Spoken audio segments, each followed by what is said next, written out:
Mm. I got some really good coffee. I made it in my French press this morning because making coffee in the regular coffee pot was getting really annoying. Oh. And it didn't really, I don't know, it didn't have the pizzazz that it used to in the morning, which coffee should. So I started to make it in the French press. Ooh. And it's a little something different that made it interesting again. And now it's fun making coffee. Have you guys ever experienced anything like that? Like, yeah, that was big brains. Okay. I see what you did there. that's a little segue into our conversation today, a little foreshadowing. Ooh.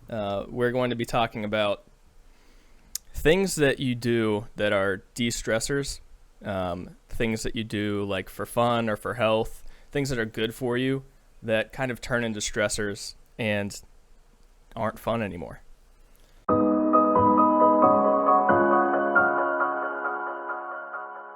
Yeah. Which, for me, I mean, it was making coffee this morning and a few other bigger things. But what about you guys? Do you guys have any of those? Well, first, before we start that, I'd like to welcome Joe. I see we've replaced Lettieri for Lettieri. There can be only one. You guys got the better end of the stick I wanted here. to do that. I wanted to do that so bad. And Jared, also welcome back because you weren't on last week either. Hey. Yep. I apologize for the mess in my room. I am in the process of moving. It'll probably be like this for next month. Actually, to be honest with you, my household good movers should be coming in less than a month. So I think I might not be able to record then because everything gonna be gone, including my computer. You're, For the people who haven't tuned in for a while, where are you moving to? I am on my way to Arota, Spain, here in the España. beginning of May. España. So in the lucky. process of a lot of busy, stressful time moving to Spain, but overall excited and just happy to be here. But pretty sweet. yeah, Take it off some sick jumps. Yeah, Joe, so your room is basically going to go from a mess to just barren. literally nothing. I'm losing my bed. I'm gonna be without a bed for about like. I was 2 kind of, weeks. it would have been funny snap. if you could have Yeah. recorded like one more time after, where it's I just would like your love room's to. a mess and then there's just nothing in it. Classic. Maybe I'll take like a video on my phone and be like, so this is where I'm sleeping at night. And it's just gonna be empty room. You should just get a huge, like, 12 by 8 poster of just like a desert. Yeah, right. Put it up. You gonna have like a little air mattress back there or what? Yeah, Just sleep on the so floor. yep, I think it'll be an air mattress, and I'm keeping my Xbox and TV until the 25th, which is where the next set of movers come, and then I'll be here. That's for when the like withdrawal really kicks in. yeah, and then for about for about a week I'll have literally nothing. Oh, man. So that'll be fun. Wow. But we are not talking about moving not. today because as much as not. moving is stressful, it is definitely not fun. Facts. No. But yeah, so we're talking about, like Jared said, doing some stuff that, transitions from being fun to being stressful. We want to talk about how that happens and things that you can do to negate that. So yeah, Jared talked about making coffee. Not really stressful, but Yeah. it wasn't as fun. Yeah. You know. And French press, by the way, French press is really good. Dude, I gotta say, like, I've never been like, oh my gosh, different types of coffee stuff, but like my roommate has made French press and comparing it to my coffee, delicious, dude. Yeah. It's so good. Anyways, So I want to start with one that I think all three of us can speak to. Because I already know what it is. It's just been. It's actually, we were talking about it before we started recording. It is actually why we decided to talk about this topic today. Going to the gym, like, guys, it's been bad. It's been real bad. Like, I love going to the gym. It's definitely a nice stress reliever for me. I have a tough day at work. Go to the gym, work out, blow off some steam, and I feel good and go home. But recently, man, like, these kids. these damn kids. Yeah, I mean that, just, there's these, like, teenagers that come in, and I feel like it's every gym. I don't think it's just mine. But, like, they come in these groups, and they just sit around and they talk and they take up space and take up equipment, and then somebody like me who just wants to like get in, do their workout, and go home, it takes me twice as long to do my workout. It's hard because I can't get on the pieces of equipment I need, and it goes from being something that's like stressful or supposed to be a stress reliever to it actually like annoys me even more. Yeah. Yeah. Oh yeah, I felt that too. Yeah. Definitely. With I went to the gym for like almost every day without a break for like 4 years, 5 years. That's impressive. And then the big thing that did it for me is I think just like I don't know, not really doing it for like the looks. Well, a anymore. little background, because you were trying to do it as like an Instagram page and do all that. Yeah, stuff well, for a while. I got my personal training certification, and I was trying to grow my social media, and ironic enough, like right when I was at the point where I was getting a ton of interaction, like more than I'd ever seen. Like I think my content interaction on Instagram increased by like 500%. Jeez. Damn. For like a week or two, and then it was right at that point where I was like, I don't want to do this. Yeah. Which is so ironic, Well- right? You know, you start to get what you want, and then you realize you don't want it.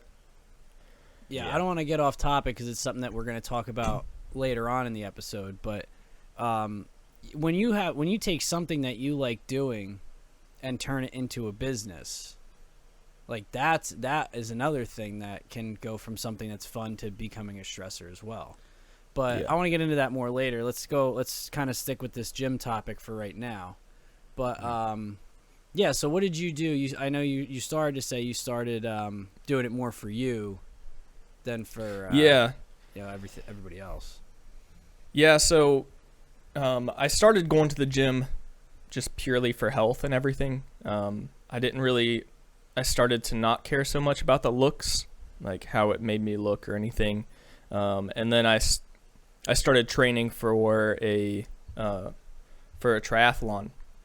And then it was like right when COVID started, and I had signed up for like 3 triathlons, and they all got canceled, and they kept on getting canceled. So I'm not only working out in the gym, but I'm also biking, and I'm swimming, and I'm running. So I'm training a lot. Yeah. And it's just like every single event kept on getting canceled. And with the amount of training volume that I was doing on a weekly basis, like it just burned me out. So like, damn, you And went then through when it twice. Yeah. Yeah. Yeah. And then I got back from one of my deployments where I was training pretty intensely. And that's around the point when I just like stopped working out altogether. It was like near the end of 2020, because I was just burned out on training.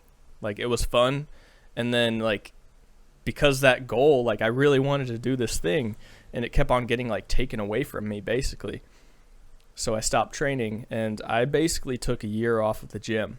Like I went to the gym maybe, like I can probably count on my hands the amount of times that I went to the gym in that year. And then, a couple other things that kind of took away the fun for me and made it a little less doable, for lack of a better word, was I moved. So I moved, and now I live like 30 minutes away from the gym that I went to. So I started to build a garage gym. Yeah, because, I'm 26, so it's starting to get harder for me to wake up so early with like 5 hours of sleep or whatever. Yeah. And being 30 minutes away from the gym, it makes it a lot more difficult because I usually like going in the morning. So I started to go in the afternoon, which made it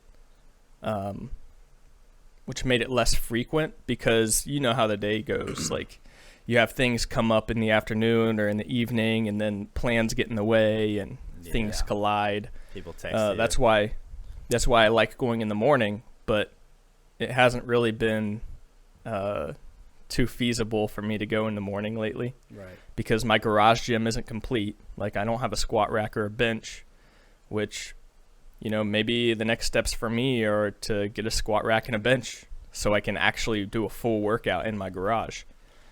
Talk to me Yeah. after. And Seriously, All right. kind of stuff. will do. Yeah, that way I can work out in the morning. You know, I can just walk out to my garage, get a full workout in, and that'll solve the scheduling conflict that's going on. Yeah. Oh, yeah. Um, Boom, I right noticed- back on track. Yeah, I noticed for me, like, number one, like I said, my biggest problem right now is that, like, it's just stressful because of, like, the crowd. Like, not just because it's busy, but, like, I also don't like the particular crowd that's in there. And it's tough because, you know, I started this new job. I loved the morning crowd. When I was working at my old job and I wasn't going into work until, like, 11 or 12 or 1, it was great because I would get up and I would go to the gym in the morning. And the morning people were great. The morning people were there to work out. Like, they would go in, and even if it was crowded, like, you never had to wait long for a machine because the people just got on and they did their stuff and they got off and they got out. That's true. Morning workout people are dedicated. They're Way there. They're the for a go-getters. purpose. Yeah. Yeah, exactly. And like They're the not there people- for the social right. interaction. The people who come Yeah. after are like there for socialization. That's what makes it tough. And I'm not saying you can't socialize at the gym. Yeah. Like I do. I talk to my friends, but like we talk for a couple seconds. We do a set, or we talk while we're doing a set. Like we get our stuff done, but are still able to socialize. And like this other crowd can't seem to be able to do that. And Yeah. it's tough right now because at my new job, I'm working 10-hour days. So I get out of work. I have to get up at like 5:30. So if I were to go to the gym before work, I'd have to literally get up at like 4, which would be Yeah. tough. Ugh. Yeah. And then to go after work, I mean, I have to drive about an hour from work to get to my gym, which is Jeez. closer to my house. So it's not like Yeah. I'm driving out of the way. But by the time I get there, it's usually like 6:30ish Ooh. or so, and it's like right at that kind of peak time. But then if I feel like then if I wait even longer and go like after the peak time, it's too late, and now I'm kind of getting into where I should be going to bed, for the next day to get up. So it's tough. I kind of have to go at that time. So it's one thing that it's kind of forced me to do is like adapt in a way and come up with, like, I have an exercise program that I follow, and I try and follow it pretty specifically, but there's just times where I can't. Like, there's just people on stuff, and I don't want to be there for hours. So one thing it really has forced me to do is adapt and, like, come up with other exercises I can do in place of stuff. So that way it's like, okay, I can't get on the squat rack today. All right, I'll do hack squats, or I'll do belt squat, or whatever. There's a lot, like, you kind of learn your options, because it's like, okay, if I can't get on this, I can't sit around all night, so instead I'll do this. So that is definitely Right. like one good thing that has come out of it. I'm not saying it makes it any less. I mean, it does make it a little less stressful because you don't have that time where you're just kind of sitting around and waiting, but it's still stressful to me. Like, I would like to be able to follow my routine. But like another thing I've done is I've tried to rework the schedule a little bit so that my kind of like on like the days that I'm there, it's busier. I do stuff that are like easier programs to follow where there's more equipment available. So like, let's face it, nobody does leg day. So I try and do leg day on the busy days because it's easier to get on the leg equipment than it is to get on maybe trying to do chest or trying to do back. Or, I'll do like arm day on a day that's busier because that way, it's really mostly like dumbbells and stuff. So it's not too hard to be able to grab a dumbbell. So yeah, I mean, it's really forced me to adapt. So that's one good thing, one good way around it. I try and go, like, when I go on the weekends, I mean, I do like to sleep in a little bit, but I try and go early so I get there before the crowds do. Either that or I go really late because then I don't have to worry about getting up the next day. So it's really just like, it's all about adaptation. Like, you got to be able to adapt to what's going on, like whatever it is, whether it's the gym or like other things. You got to try and figure out like what is the problem and how can I adapt to it? How can I make changes to work around it? Right. Honestly, like, I basically refuse to go to the gym between 5 and 7 because those peak hours are just way too much to deal with, especially on a Monday. Like, good luck finding a bench press or anything popular equipment. Yeah, really. Yeah, so, but I'm wondering if the crowds are coming from the post-COVID thing, because now that almost everything's kind of like mellowed out and back open, it seems like a lot of people are now flocking back to the gym, and maybe just because they gained weight over COVID, they're like trying to make I think themselves that's a part healthier. of a lot of stuff. I mean, Yeah, we which saw good that on when we went them. to Montana. Yeah, exactly. Yeah, I mean, post COVID and beginning of the year. yeah, exactly. Exactly. And I can't complain about that. I mean, good for everyone trying to better themselves, but it just overpopulates the gym, and yeah. So I'll either go. I normally go really late at night, or just kind of in the afternoon if I have a day off. But yeah. So Joe, I know. I kind of want to move on from the gym thing now. We've been on So that did for a I. while. I agree. Joe, you had a pretty interesting one that you talked about a little bit beforehand. What is your stress reliever that became a stressor? Yes, I feel like many people can relate to this one. Is actually video games, because everyone. Talon was here. Yeah, right. Yep. This is a perfect one for Talon as well, because this is such like a meme out there too. It's like, oh yeah, video games are my peace, and then you get on video games and you're like cursing and just raging, throwing the stuff at the wall. controller. Yeah, exactly. That's totally me. Especially if I'm playing alone. I'm just like, I just get frustrated. Like, I'm just trying to relax, and then just getting into a game where you're doing nothing but dying. There's no communication between teammates, and just turns into a bad, stressful time. And then sometimes you have bad teammates like my brother, who will crash Throwing spears over here. I didn't hear nothing. Chris will crash a helicopter into some enemies and get shot, and then be like, yo, guys, come revive me. I'm like, dude, you're a mile away. But yeah, but yeah, so video games can definitely become a stressful situation, as everyone here can relate, throwing stuff. I guess a workaround is definitely playing with some friends and trying not to focus on doing well in the games, like trying to go with the overall positive kill death ratio and all this other stuff, and just actually being there for the fun. Playing with friends is way better than playing alone, for sure.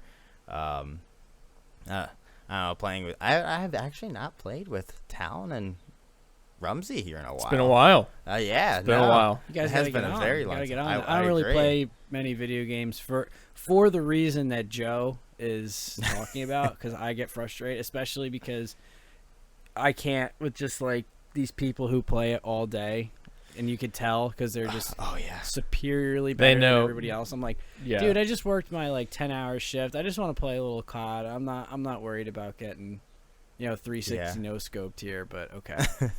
You can I'm just trying to play here, I man. just want to play the game. And you can kind of tell, like, Friday night, right, at, like, I just call it 8 o'clock or whatever, 8 o'clock till about midnight, 1 in the morning, is just so many people who are so good at the game, because it's just all the young kids who go to school, come home, and play video games. Yeah. And so, like, you can just tell that they're way better than you, and, like, you're just trying to have a good time, and you just get destroyed every time. Like, me, Yeah. I play with Brandon and Nick, some of our friends down in Florida. New Brandon. And yeah, new Brandon. And it's like the same story every single weekend. Yeah.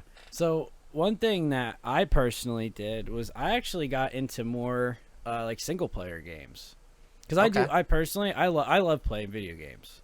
Mm-hmm. I know, like, I always talk about like going to the gym, being outside, and all that, but I do love playing video games. And I really got into the Fallout series Yes. when I was younger. And after that, I mean, so one thing that happened that was interesting, when I was younger and I started playing Airsoft, I had like no desire to play Call of Duty anymore. Really? Oh yeah. Because Yeah, it was like, I was like, why would I play this in a game when I can literally go out and do it in real life, and Yeah. it's the same thing. Airsoft was so much fun. Yeah. So I started doing that. I stopped playing COD, and I got into more like the single player games, or just stuff like, dude, even like Joe, I know you talk on this one, Minecraft. That was my next point. Dude, Minecraft, bro. I don't even Dude, care. People are gonna judge me. I don't give a shit. Minecraft's freaking awesome. It's fun. So many people play it for a reason. There's no Dude, way to get you stressed can do on that whatever you want in I Minecraft. know. Like, yeah. So I got into games like that, and it was fun because you can play this game. You don't have to worry about like playing with other people and somebody being a douchebag or like cheating or whatever. Because that was a big thing when I was playing like the multiplayer games online. Was people had like the modded controllers, which I don't know if that was a myth or not, but we're No, gonna it's go definitely with true. it. Yep. I have one.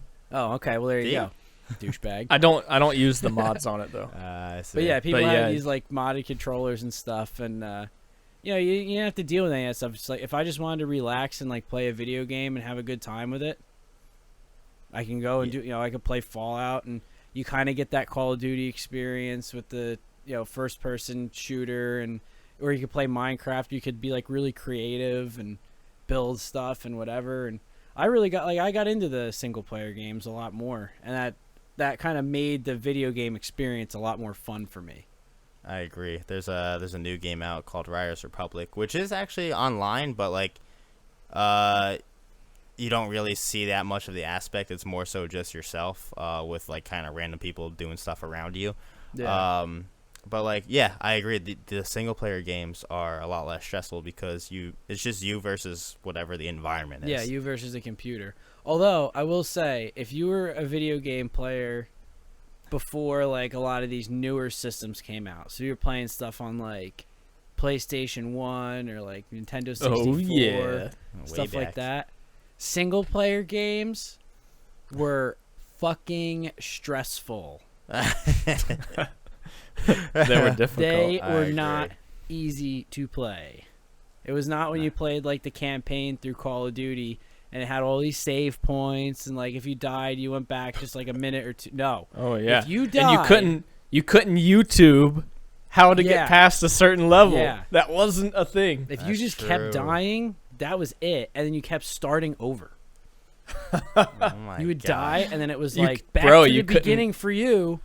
You couldn't Google a No. guide on like No, you you didn't know have these someone things. who did it before you.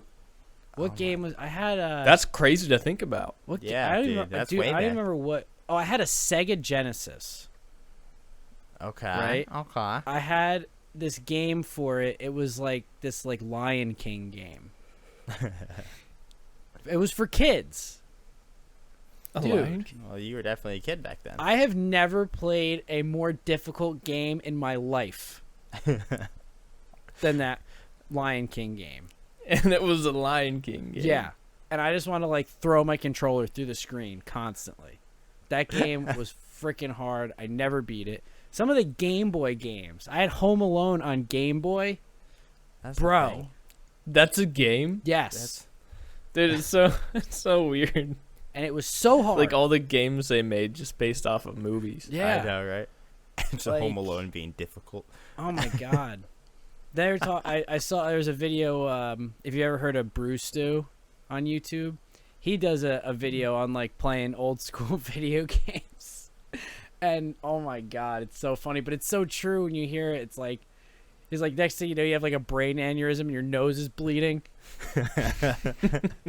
But that's what it was like. But now single player games are a little more relaxed, Yep. a Yep. little less stressful. We'll save A little that bit for more the forgiving. multiplayer online stuff.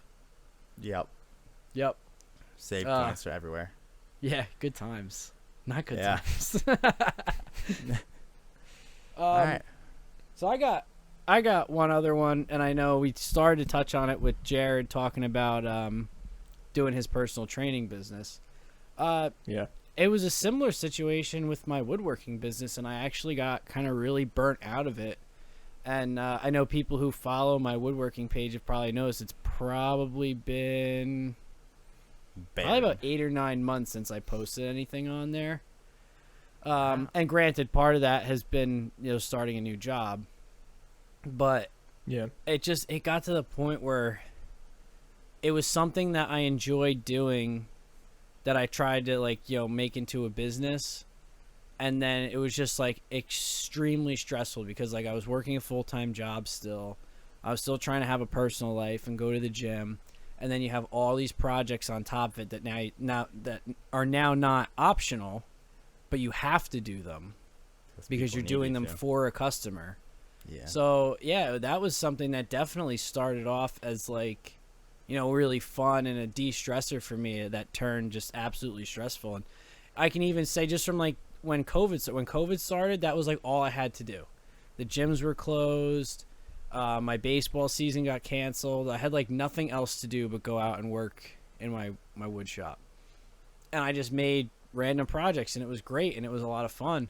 But then when I really tried to like start ramping up like the business side of it again, that's when it got like super stressful, and like it just became not worth it.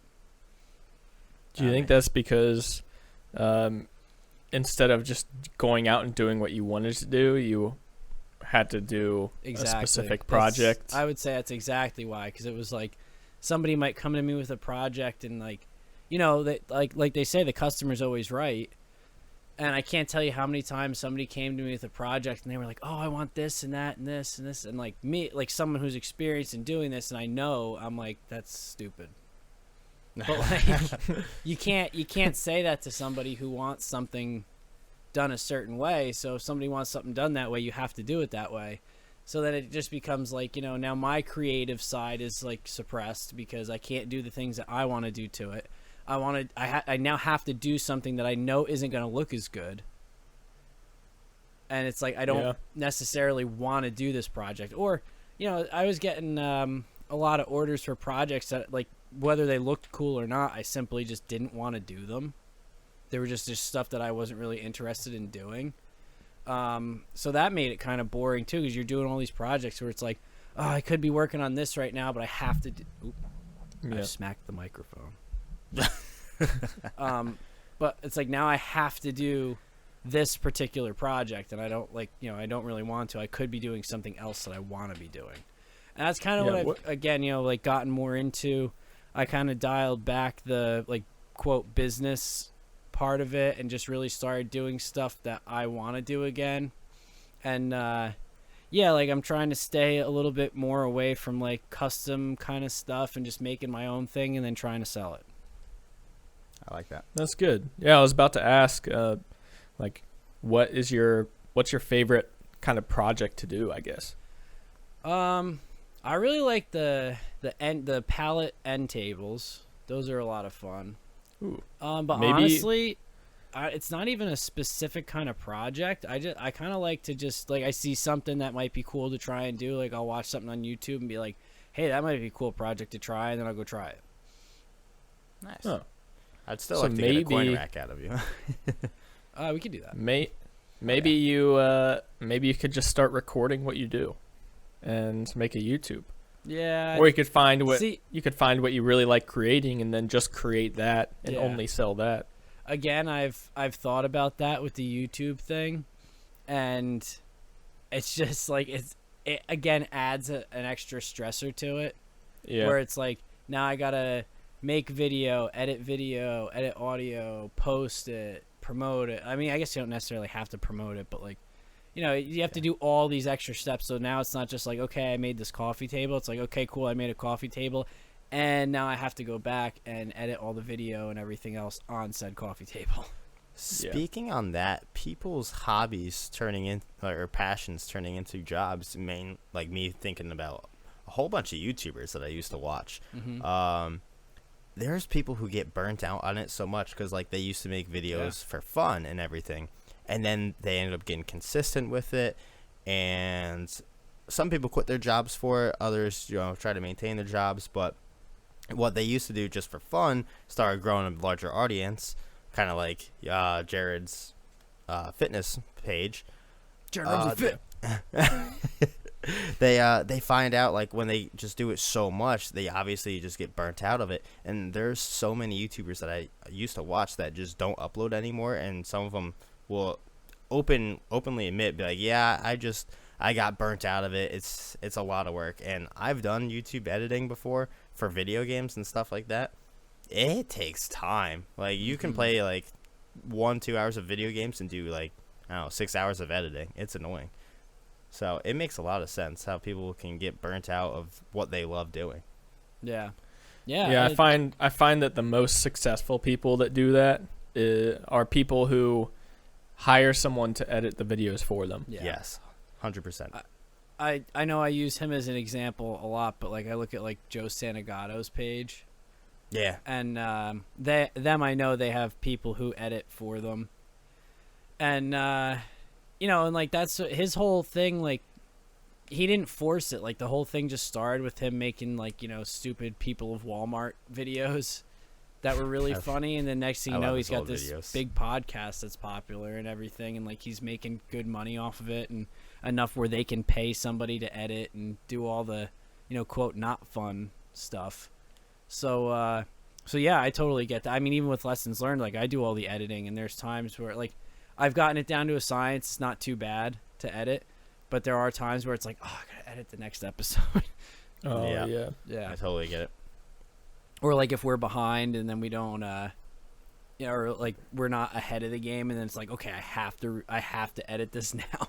Yeah, now you have a time crunch and it's just stressful. Yep. No, that makes a lot of sense. So yeah, I mean it happens, but there's ways around it. We've talked about what we're gonna do when season 3 ends here, coming up soon. We're only a few episodes away from the end of season 3, and then we'll be moving on to season 4, where there will be some changes. However, there's one thing that will not be changing, and I think the boys know what I'm about to do. Because it's going to be a shout out for Audible. Linked down, I'm pointing, in the description. Free for 30 days. If you click the link, click it. Do it. Helps us out, helps you out, because you get free audiobooks. I'm trying to switch to audiobooks because I keep getting crap about saying books on tape because I'm old. Thank but God. Free audiobooks for 30 days, pretty much like an unlimited amount of books you can find on there. And if you're like me and you don't like reading, well, you can listen instead, which is way better, I think, personally, because I can do other stuff while I listen. So, Audible, free, 30 days in the description. Click it now. Go do it. Books on tape. Tape. Shut up. What century are we in? I'm still in the 90s because it was a more fun time and less stressful. Oh, that's true. See what happens? It's just life. Remember when you were a kid, life was fun. More studs on jackets, more ripped jeans. Yes. What a time to be alive. When you could wear denim on denim and no one would make fun of you. Denim's making a comeback. Denim jackets on denim jeans. True. Yeah. Straight. All right. All right. You boys got anything else, or we all ready to wrap it up? I think we're good to wrap it up. I might go to the gym. Hell yeah, brother. So, yeah, I got to do that at some point. Probably later now, because now it's too late, and the oh people no, I don't like are going to be there. They're going to be there. It's a Saturday, taking bro. up space and equipment. Oh, I know, it's a Saturday. Maybe I'm just going to order a bench and a squat rack right now. There you go. From me, do it. I need to talk to you. Yeah. So, since you did the intro, do I have to do the outro? Yeah. Or does Joe have to do the outro? I think Joe. Speaking of a lot of pressure, I think Joe has to do the outro. I'm taking the day know off. what? Jared's doing the intro. Joe's doing the outro. I'm just gonna sit back. All right. Go for it, Joe. All right, everybody. Thank you for listening to Lessons Learned. It's been an honor having you all here. Don't forget to check out all of our social media pages. We're on Instagram, TikTok, Facebook, YouTube. Definitely go check us out on YouTube. Twitter, although very inactive on Twitter for the past few months. Joe. Don't forget to check out our Audible link down below. And from everyone here, Patreon. Sorry, I forgot about that. Check out our Patreon as well. Did I miss anything? How'd I do? I think you got it. No, Sweet. yeah. Bring it That was home. good. It's great. Might have to make this more usual. All right. And for everyone here at Lessons Learned, see ya. See ya.